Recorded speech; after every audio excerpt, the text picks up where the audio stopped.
Welcome back, everybody, to another episode of Within Zionism. Here with your hosts, Ozzy Fine and Moshe Schwartzberg. Today we have a special guest, Shraga Mildener. How are you, Shraga? I'm doing fine. How are you? Good. And Moshe, how are you? Good. How are you, Ozzy? I'm good. Okay, let's get into it. Today's episode, continuation, History of Zionism, Part 3. We're going to be beginning the Israel-Palestine conflict. Moshe, can you recap last episode of the History of Zionism? Yeah, so for History of Zionism Part 1, we spoke about Theodor Herzl, the first immigration to Israel, and a few other things. For Part 2, we spoke about the creation of the IDF and finished it off at the War of Independence. Now, we're going to go a little farther back, look back at the bigger picture. Okay, great. Before we start, I just want to explain. Up until now, we discussed the history of Zionism, but more modern.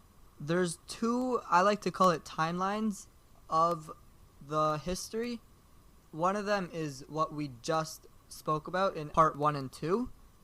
And now we're going to go farther back, but both of them actually lead up to the same point, which is 1948 and where we are today. So, going all the way back to the first interaction of the Jews and the Muslims. Shraga, what can you tell us about it? So when I did research, I discovered that the Jews and Muhammad, they started off as friends. Muhammad was running away from some threat in Saudi Arabia, and he was harbored by the Jews, who decided to help him. But when he went back and began spreading his empire, the Jews refused to bow down to him, and that's when the conflict actually began. Interesting. Can you tell us anything more? Yes, so as you know, the Arabs started in Saudi Arabia, in the Arabian Peninsula, and they started spreading an empire, inventing math, poetry, all sorts of cultural things that they started spreading. And the Jews didn't want to be part of this new culture, and they wouldn't bow to Muhammad or Allah. And so what happened is that the conflict began between the Jews and the Muslims at that point. Moshe, do you have anything to add on that? Basically, what we learned from this is this conflict has started because we're not willing to convert from our religion to a different one. And it's just not something that I would like to say is worth fighting over. It's over... Sorry, when did this happen? It's around like the early hundreds. It's 622. And we're now in 2020. This has been going on for way too long. Way too long. Honestly, any length is too long. Yeah, this seems like a very unnecessary fight, unnecessary conflict. It just doesn't seem fair. Well, you see, just because it started there doesn't mean that's what's keeping it going. Right. Okay, so again, this week's episode is, well, the whole history of Zionism. This episode happens to be on the Israel-Palestine conflict, but we're going to be, like I said before, the history starting all the way from the beginning. So we discussed it was when the Jews harbored Muhammad and they were friends, and then the Muslims started hating the Jews for not, I guess you could say, for not converting to their religion, which again, it's just not fair to the Jews. What else happened in that time? Well, if you want to look back a bit further, you can see that the Jews have been in Israel since around 1200 BC. Jews have been living in Israel as the Hebrews, as Yehuda, as Israel. They've all been living there for a long time. In 930 BC, the kingdom of Yehuda split off the 12 tribes of Israel, and because some Assyrians, I believe, removed the Israelites from their land, all of the Jews became called Jews after Yehuda. So since then, the Jews have been exiled and moved around all the time. We've been to Rome and spread across Europe, and that's what's happened to us in the last 3,000 years. A lot has happened. A lot has happened, yeah. Yeah. Well, Shraga, when we were talking off air, you mentioned that at some point it was the Romans, I think you said, switched the land from Judea to Palestine. Can you elaborate on that? Right, yes. So in 333, the year, the Greeks arrived in Israel. And what happened is that they wanted to remove traces of the Jews living here. That's what they did every time they conquered a new land. They renamed it to something that doesn't actually have to do with the people that live there. So before the Greeks arrived, the Israelites and the Plishtim had been fighting about a few hundred years before that. And what happened is that when the Greeks arrived and removed the Jews from the land, most of them, what they did is they renamed the land to Palestinian. so that it erases the traces of the Jews living there. Okay, so now on that subject, I wanna talk about the name of the land and some events that happened in the land at that time. Ozzy, before that, let us make it clear that the Palestinians, or the Plishtim, from 930 BC or whatever, are not the same as the Palestinians that live in the West Bank and in Gaza Strip today.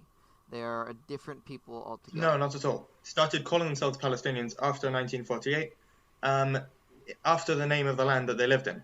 They're Arabs from the Arabian Peninsula. The Plishtim that lived here beforehand are now extinct. Right. Okay, fine. So now let's go into the history of the land and some main events that happened from literally the beginning up until now. So we have 1,209, again, give or take.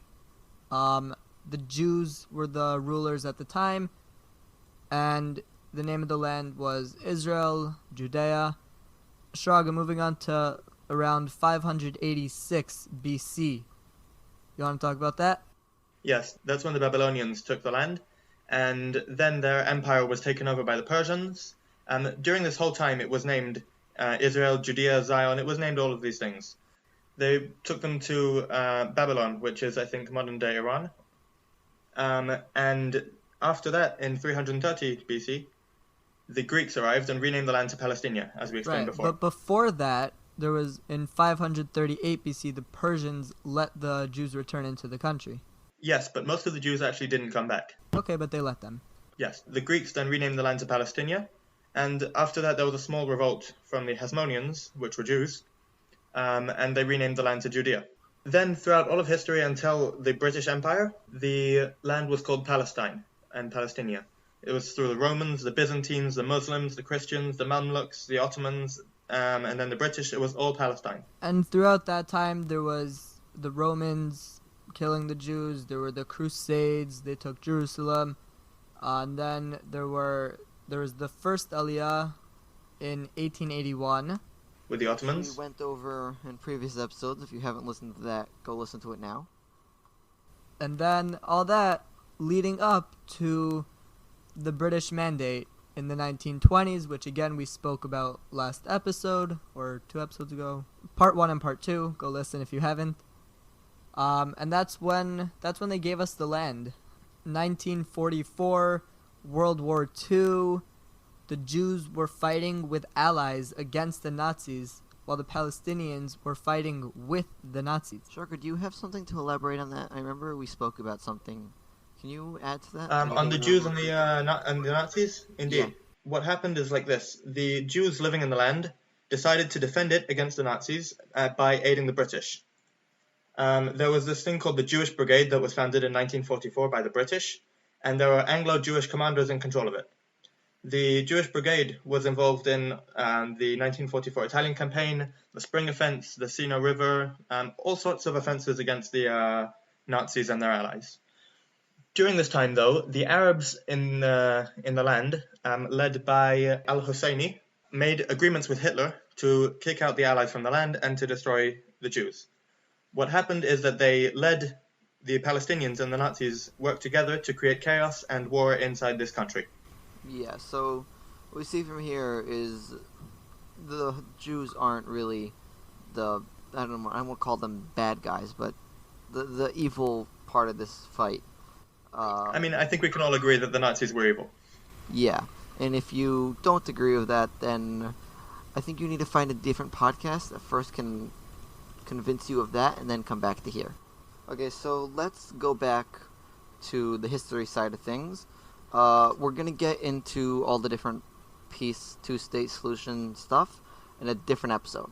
For right now, let's focus specifically on something that relates to what we're talking about today, the whole thing that happened with the refugees during the War of Independence. Sharga, take it away.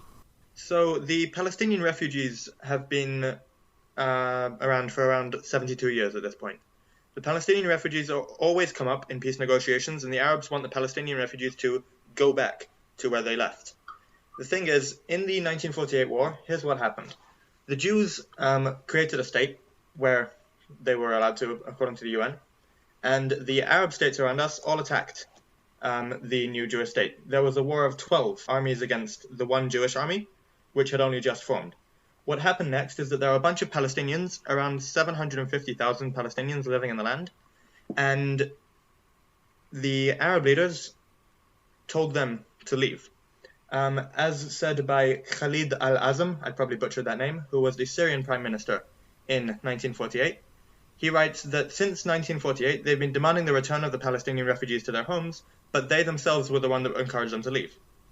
So what happened is that the Palestinians left, about 4/5 of them left, and the Jews began occupying the land. The Jews won the war and took more land than they were allotted in the beginning. The 150,000 Palestinians that did stay became citizens of Israel, gaining all the rights that Israeli Jews have. On the other hand, the Arab states around us had around 850,000 Jews living in them, so that's 100,000 more than the Palestinians that were in the land, and all of the Jews from those states, got expelled from those states and sent to Israel, or America, or Europe. There's an argument whether or not they were expelled, but there was a rise in anti-Semitism again that made them leave. The Palestinian refugees have been supported by the UN and get $1 billion, more or less, each year to survive. And the amount of Palestinian refugees has gone up, despite the fact that Israel hasn't conquered any more land. But the 850,000 refugees that were Jewish got no money from the UN and were forced to integrate into Israeli society. And they integrated immediately. I can name the armies that were in the war. There was the IDF, and there was the Palestinians, there was Egypt, Syria, Transjordan, Iraq, there was Saudi Arabia, Lebanon, Yemen, the Holy War Army, the Arab Liberation Army, the Muslim Brotherhood, and Pakistan, and Sudan. Wow, that is quite a bit of armies. Like when you say 12 versus 1, it's just numbers. Once you actually name the amount of armies that there are, it's like, it's crazy that as we learned last episode, no, 2 episodes ago, that like these brigades that were fighting against each other suddenly became one fighting army and just beat these 12 armies. Like, that is insane. Indeed. Okay, so that wraps up today's episode. Thank you for listening, and once again, let us know what you think in the comments. We are trying to branch out into new areas, so let us know wherever you listen. Find us on Spotify, Apple Podcasts, and so on. You can also, if you don't have any of those platforms, you can't find us. You can find us on our website. You can get to that through our different social media accounts. And yeah, thank you. Stay tuned for next week's episode. Thank you guys so much for having me on the show. Thank you for joining us. I really, on the podcast. I appreciate what you guys are doing. Thank you. Thank you, Sharga. All right, have a good day, everybody, and stay safe.